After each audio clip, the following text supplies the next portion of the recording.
Praise the lord, హల్లెలూయా. దేవుని నామానికి మహిమ కలుగును గాక. నేటి దేవుని మాట అనే శీర్షిక కోసం వేచి ఉన్న మీ అందరికీ కూడా యేసయ్య నామంలో వందనాలు తెలియజేస్తూ ఉన్నాం. బాగున్నారా? దేవుని మహాకృప మహాదయ ఆయన కనికరాన్ని బట్టి ప్రతిరోజు దేవుడు మనల్ని సంరక్షిస్తూ చక్కగా ప్రతిరోజు ఇలాగున వాక్యం వినడానికి సహాయం చేస్తూ ఉన్నారు. గొప్ప దేవుణ్ణి మనం కలిగి ఉన్నాం కదా. మరి ఈరోజు నేటి దేవుని మాటలో దేవుడు మనకి ఇవ్వబోతున్న మాటను ఒక్కసారి మనం చూద్దాం. సమూయేలు రాసిన మొదటి గ్రంథము 2వ అధ్యాయము 10వ వచనం చదువుతున్నాను. మీరు కూడా ఒక్కసారి చూడండి. 10వ వచనంలో, యెహోవాతో వాదించువారు నాశనమగుదురు, పరమండలములో నుండి ఆయన వారిపైన ఉరుము వలె గర్జించును, లోకపు సరిహద్దులలో ఉండు వారికి ఆయన తీర్పు తీర్చును, తాను నియమించిన రాజునకు ఆయన బలమిచ్చును, తాను అభిషేకించిన వానికి అధిక బలము కలుగచేయును అని హన్నా, సమూయేలు తల్లి అయిన హన్నా చాలా దేవుని ఆత్మతో నింపబడినదై మంచిగా కీర్తన పాడినట్టుగా మనం చూస్తూ ఉన్నాం. తాను అభిషేకించిన వానికి దేవుడు అధిక బలము కలుగజేస్తాడు అనే విషయం మీద ఈరోజు మనం నేర్చుకుంటూ ఉన్నాం. దేవుడు మనకి ఇస్తున్న మాట అదే. దేవుడు అభిషేకించిన వానికి అధిక బలాన్ని ఇస్తాడంట. బలం అంటేనే ఎక్కువ, అధిక బలము అంటే ఇంకా ఎక్కువ బలాన్ని ఇస్తాడన్నమాట. ఎందుకు అంటే ఆ వ్యక్తి ప్రతి పోరాటాన్ని ఎదుర్కోవాలి. ప్రతి సమయంలో కూడా బలంగా శోధనను ఎదుర్కొని దేవుని కోసం విజయుడిగా నిలబడాలి. అంటే తప్పకుండా దేవుని అభిషేకం ప్రతి ఒక్కరికి కావాలి. ఇక్కడ హన్నా చెబుతూ ఉంది, తాను అభిషేకించిన వానికి అధిక బలాన్ని దేవుడిస్తాడు. ఆల్రెడీ దేవుడు విశ్వాసులుగా మనందరినీ కూడా ఎప్పుడైతే బాప్తిసపు అనుభవంలోకి వచ్చామో, ఎప్పుడైతే బాప్తిసం మనం తీసుకున్నామో, పరిశుద్ధాత్ముడు మన లోపలికి వచ్చి ఆయన మనల్ని అభిషేకించినట్టుగా మనందరికీ తెలుసు. దేవుని అభిషేకం మన లోపల ఉంది. అంటే మనం అభిషేకించబడిన వారము. మనము అభిషేకించబడిన వారికి దేవుడు ఎలాగైతే అధిక బలాన్ని ఇస్తాడో, దేవుడు మనకి కూడా అధిక బలాన్ని ఇచ్చే గొప్ప దేవుడై ఉన్నాడు అని మనం తెలుసుకుంటూ ఉన్నాం. చూద్దామా ఒక్కసారి కీర్తనల గ్రంథము 3వ అధ్యాయంలో అధ్యాయం అంతా ఒకసారి మనం చూస్తే, కీర్తనాకారుడైన దావీదు ఆ కీర్తన రాస్తూ తను పడుతున్న బాధలు, వేదనలు అన్నీ కూడా చాలా చక్కగా అందులో చెబుతూ ఉంటాడు. చూడండి ఒక్కసారి 3వ అధ్యాయంలో మొదటి వచనం చదువుతూ ఉన్నాను. మీరు కూడా ఒక్కసారి చూడండి. యెహోవా, నన్ను బాధించువారు ఎంతో విస్తరించి ఉన్నారు, నా మీదికి లేచువారు అనేకులు. దేవుని వలన అతనికి రక్షణ ఏమీ దొరకదని నన్ను గూర్చి చెప్పువారు అనేకులు అని దావీదు కీర్తన ప్రారంభంలోనే చెప్తూ ఉన్నాడు. ఎందుకు అంటే నన్ను బాధించేవాళ్ళు చాలా విస్తరించిపోయారు, నన్ను చాలామంది వేధిస్తూ ఉన్నారు, కొంతమంది ఏమో హేళన చేస్తున్నారు, దేవుని వలన అతనికి రక్షణ ఏమీ దొరకదు, మాట్లాడితే దేవుడు దేవుడు అంటాడు కానీ దేవుడేమీ అతన్ని చూడడు అని చాలామంది వేళాకోళం చేయడం, హేళన చేయడం. అలాగే అతని చుట్టూ చాలా బాధలు. అసలు దావీదుకున్నన్ని బాధలు ఇంకెవరికీ లేవేమో. దేవుడు దావీదును అభిషేకించిన మాట మనకు తెలుసు. సమూయేలు దావీదును అభిషేకించాడు.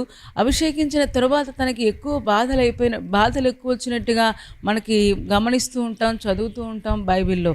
మరి అలాంటి పరిస్థితుల మధ్యలో అతని కీర్తన రాస్తూ ఉన్నాడు. ఈ కీర్తన రాసేటప్పటికి దావీదు అరణ్యంలో ఉన్నాడు. తన కుమారుడైన అబ్షాలోము తరుముతూ ఉన్నాడు, ఇబ్బంది పెడుతూ ఉన్నాడు. అలాంటి సమయంలో ఈ కీర్తన ఎలా రాశాడో అనిపిస్తూ ఉంది.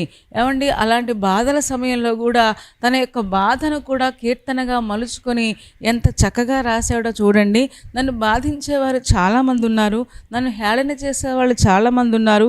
ఇంకా మనం చదువుతూ ఉన్నాం 3వ వచనం, యెహోవా, నీవే నాకు కేడముగాను, నీవే నాకు అతిశయాస్పదముగాను, నా తల ఎత్తువాడవుగాను ఉన్నావు అని చెబుతూ ఉన్నాడు. అంటే తలదించుకోవలసిన పరిస్థితి వచ్చింది. ఎందుకంటే పిల్లలు చెప్పిన మాట వినకపోతే, పిల్లలు తల్లిదండ్రుల మీద తిరగబడితే, ఏమంటే పిల్లలు తలవంపులు తీసుకొస్తే రాజ్యంలో ఉన్న వాళ్ళందరూ చెప్పుకుంటూ ఉన్నారు, దావీదు సరిగ్గా పెంచలేదు పిల్లల్ని, ఆ పెంపకం సరిగ్గా లేక ఇలాగైపోయింది అన్నట్టుగా అందరూ కూడా హేళన చేస్తూ ఉంటే రాజైన దావీదు తల వంచుకోవలసిన పరిస్థితి వచ్చిందేమో మనకు తెలియదు. కానీ నా తల ఎత్తేవాడవుగా నువ్వు ఉన్నావు అంటున్నాడు. అంటే అర్థం ఏంటి అంటే నా తల దించుకోవాలి కావలసిన పరిస్థితి వచ్చింది. ఎందుకంటే సొంత పిల్లలే తిరగబడుతున్నారు, సొంత పిల్లలే చెప్పిన మాట వినట్లేదు, సొంత పిల్లలే దేవునికి లోబడట్లేదు అని చాలామంది ఈ రోజుల్లో కూడా వాపోవడం, బాధపడడం మనం చూస్తూనే ఉంటాం. కానీ దావీదు విశ్వాసం ఏంటి అంటే, నా తల ఎత్తువాడవు నీవే నాయనా, పిల్లల వల్ల ఏదో నాకు గౌరవం వస్తుంది అని నేను అనుకున్నాను, కానీ దానికంటే కూడా నీవే నా తల ఎత్తువాడవుగా ఉన్నావు అని చెప్పడం మనం చూస్తూ ఉన్నాం. తర్వాత వచనం కూడా 5వ వచనం చదువుతూ ఉన్నాను. యెహోవా నాకు ఆధారం. 4వ వచనం, ఎలుగెత్తి నేను యెహోవాకు మొర్రపెట్టినప్పుడు ఆయన తన పరిశుద్ధ పర్వతము నుండి నాకు ఉత్తరం ఇచ్చెను. యెహోవా నాకు ఆధారము, కావున నేను పండుకొని నిద్రపోయి మేలుకొందును. 10,000 మంది దండెత్తి నా మీదికి వచ్చి మోహరించినను నేను భయపడను అని చెబుతూ ఉన్నాడు. ఏమండి, అరణ్యంలో ఉన్నాడు, ఒలీవల కొండ ఎక్కుతూ ఉన్నాడు. దావీదుతో పాటు చాలామంది జనులు చాలామంది ఉన్నారు, సైన్యాధిపతులు ఉన్నారు, కొంతమంది ఏమో అబ్షాలోము పక్షంగా ఉన్నారు.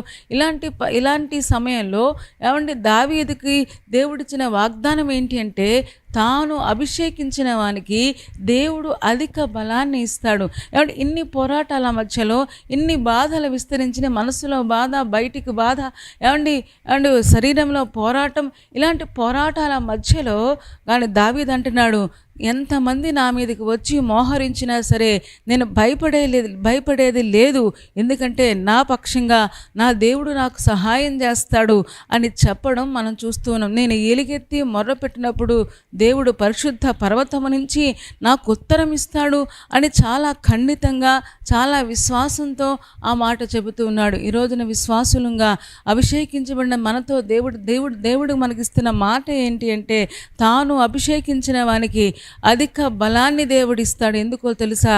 అధిక బలము ద్వారా ప్రతి పోరాటాన్ని, ప్రతి శోధనను ఎదుర్కొని శోధనను జయించడానికి, పోరాటాలలో కూడా ప్రభువుకు దగ్గరగా ఉండడానికి, పోరాటాలలో కూడా వెనక్కి పారిపోకుండా ప్రభువుకు దగ్గరగా ఉంటూ ఆయన సహాయాన్ని పొందుకోవడం కోసమే దేవుడు అధిక బలాన్ని ఇస్తాడు. దావీదుకు వచ్చిన పోరాటాలు ఎవరికీ అన్ని పోరాటాలు రాలేదు. యుద్ధాలు కానివ్వండి, ఇంటిలో వారు కానివ్వండి, లేదా సౌలు తరమడం కానివ్వండి, ఇన్ని పోరాటాల మధ్యలో, ఇన్ని శోధనల మధ్యలో దావీదు ఇంత శక్తివంతంగా నిలబడగలిగాడు. కారణం ఏంటి అంటే, దేవుడు దావీదును అభిషేకించినట్టుగా మనందరికీ తెలుసు.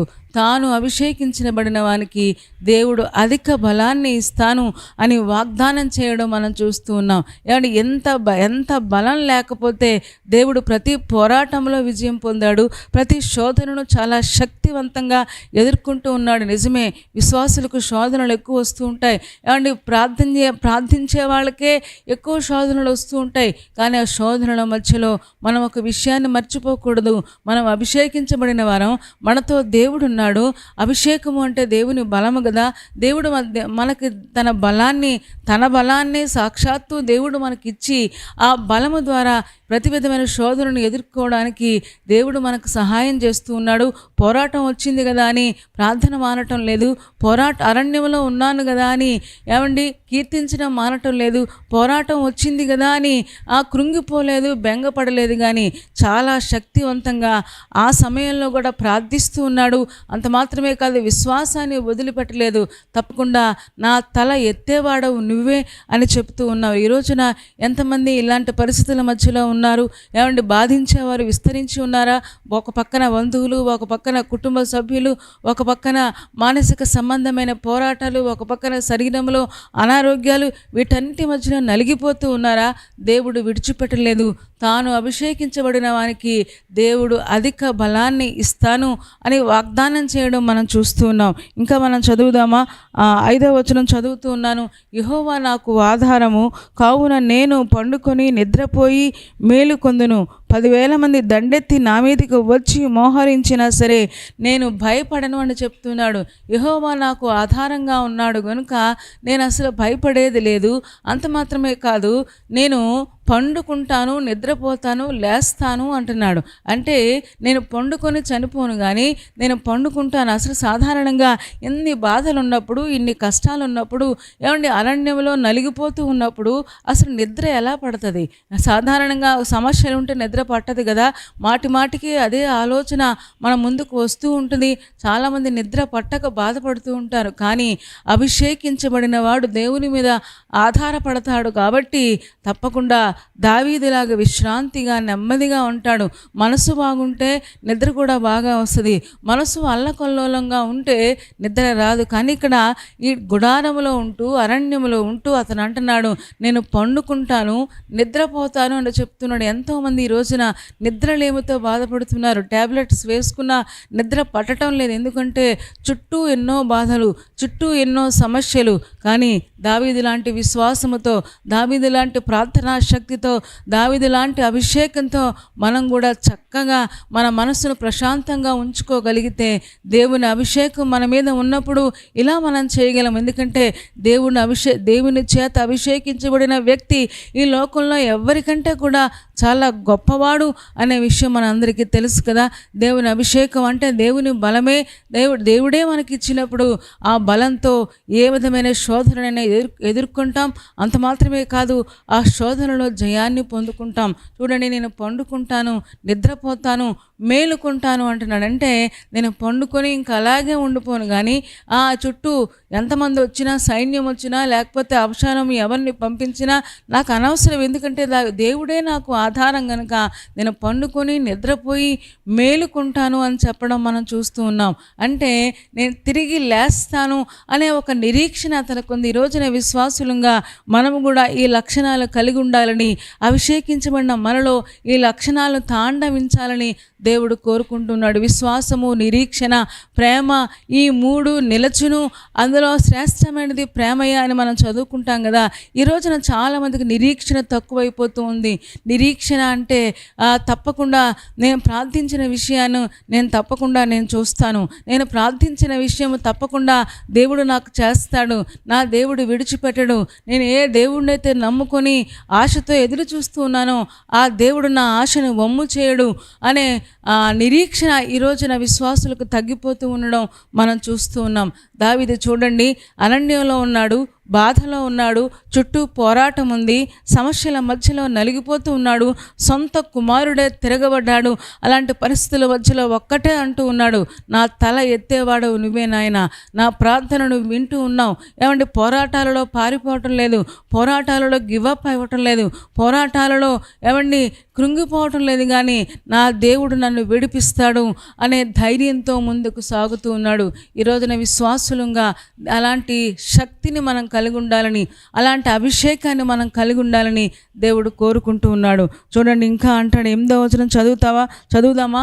రక్షణ యెహోవాది, నీ ప్రజల మీదికి నీ ఆశీర్వాదము వచ్చునుగాక అని చెబుతూ ఉన్నాడు. అయ్యా, రక్షణ అనేది నీది మాత్రమే.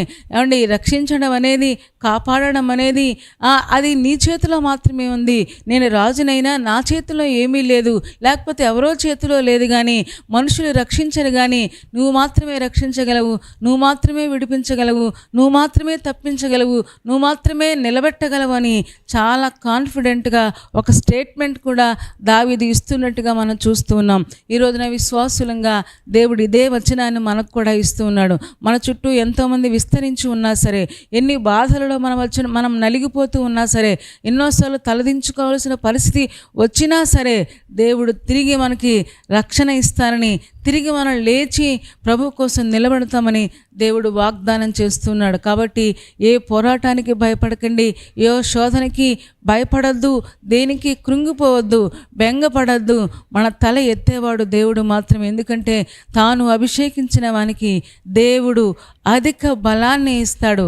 అధిక బలము అంటే ప్రతి పోరాటాన్ని, ప్రతి విధమైన శోధనను, అనారోగ్యాన్ని తట్టుకోవడానికి దేవుడు శక్తిని ఇస్తాడు.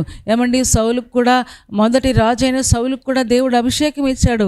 కానీ తన పోరాటాన్ని తట్టుకోలేకపోయాడు, శోధనను ఎదుర్కోలేకపోయాడు. ఏమండి, కేవలం మాజీ అభిషిక్తుడిగా మిగిలిపోయాడు. అందుకనే ఏమండి దేవుని చేతిలో వాడబడకుండా ఏమండి పక్కకి వెళ్ళిపోయినట్టుగా మనం చూస్తూ ఉన్నాం.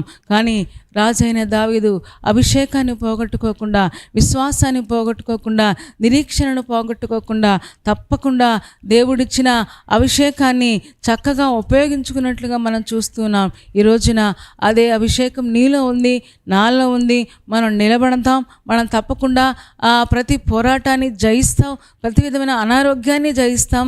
మన దేవుడు తిరిగి లేపగలిగిన శక్తి కలిగిన దేవుడు. నేను పండుకుంటాను, నిద్రపోతాను, నేను తిరిగి లేస్తాను అని చెప్పినట్లుగా మనం కూడా ఏ సమస్యలు అయితే మనల్ని కృంగదీస్తూ ఉన్నాయో అదే సమస్య మనల్ని పైకి లేవదీసేటట్టుగా మన దేవుడు చేయగలడు. మరి అలా చేయడానికి పరిశుద్ధాత్మ దేవుడు మనకు సహాయం చేయనుగాక. తలలు వంచండి, కళ్ళు మూసుకోండి, చిన్న మాట ప్రార్థన చేద్దాం. పరిశుద్ధుడా, ప్రేమ కలిగిన మా తండ్రి, నీ పాదాలకు వందనాలు, స్తోత్రాలు చెల్లిస్తూ ఉన్నాం. నువ్వెంత మంచి దేవుడవు, ఎంత ప్రేమ కలిగిన దేవుడవు నాయన, ఎంత కృప కలిగిన దేవుడవు నాయన. తాను అభిషేకించిన వానికి అధిక బలాన్ని ఇస్తాను అని వాగ్దానం చేసినందుకు వందనాలు. ఆల్రెడీ మాలో మీ పరిశుద్ధాత్మ అభిషేకాన్ని మీరు ఉంచినందుకు వందనాలు. మీరు ఇచ్చిన అభిషేకాన్ని ద్వారా నేను ప్రతి పోరాటాన్ని, ప్రతి విధమైన శోధనను ఎదుర్కొనే శక్తి మాకు దయచేయము. ఏ విషయంలో కృంగిపోక, బెంగపడక నాయన, నువ్వు తల ఎత్తేవాడవని, నువ్వు సహాయం చేసేవాడవని, నువ్వు మాకు ఆధారంగా ఉన్నావని మేము గ్రహించగలిగే ఆ గొప్ప కృపను మాకు దయచేయమని చేరవచ్చిన ఒక్కొక్క విశ్వాసిని మీరు దీవించుము. ఈరోజు ఏ పనుల మీద, ప్రయాణాల మీద వెళుతూ ఉన్నారో ప్రతి పనిలో మీరు సహాయం చేయము. అంత మాత్రమే కాదు, పెళ్లి రోజు, పుట్టినరోజు జరుపుకుంటున్న వారిని దీవించుము, ఆశీర్వాదాలతో నింపండి నాయన. కనికరించి ఒక్కొక్కరిపై నాయన తండ్రి నీ అభిషేకాన్ని కృమ్మరించమని ప్రార్థిస్తూ ఉన్నాం. దేవా, నేను ఎంతమంది ఆప్తులను పోగొట్టుకుని బాధలో ఉన్నారో వారికి సహాయం చేయండి, వారిని మీరే ఆదరించమని ప్రార్థిస్తూ ఉన్నాం. ఎగ్జామ్స్ రాస్తున్న వారిని, ఇంటర్వ్యూలకు వెళుతున్న వారిని కూడా జ్ఞాపకం చేసుకోండి. దేవా, నీ కృపతో ఒక్కొక్కరిని అభిషేకించుము. ముఖ్యంగా సఫలత మీరు దయచేయము. రేపటి దినం కోసం మమ్మల్ని అందరినీ సిద్ధపరచుము. యేసయ్య నామములో ప్రార్థించి వేడుకొనుచున్నాము తండ్రి. ఆమేన్. ఆమేన్ చెప్పారు కదా అందరూ. చాలా సంతోషం. చాలా ఓపిక, శ్రద్ధగా దేవుని యొక్క వాక్యాన్ని మీరు వింటూ ఉన్నారు. మిమ్మల్ని బట్టి మేము కూడా సంతోషిస్తూ ఉన్నాం. కార్యక్రమం మీకు నచ్చితే లైక్ చేయండి, షేర్ చేయండి. అంత మాత్రమే కాదు, ఈ ఛానల్ని ఇంకా సబ్స్క్రైబ్ చేసుకోకపోతే డాక్టర్ స్పర్జన్ యూట్యూబ్ ఛానల్ని సబ్స్క్రైబ్ చేసుకోండి. తద్వారా నోటిఫికేషన్స్ అన్నీ మీకు వస్తాయి. మా కార్యక్రమాలన్నీ మీరు చూడొచ్చు. సరేనా అండి? దేవుని చిత్తమైతే మరణ రేపు ఉదయం మళ్ళీ కలుసుకుందాం. అప్పటి వరకు దేవుని మహాకృప మనందరికీ తోడై ఉండును గాక. ఆమేన్, ఆమేన్, ఆమేన్.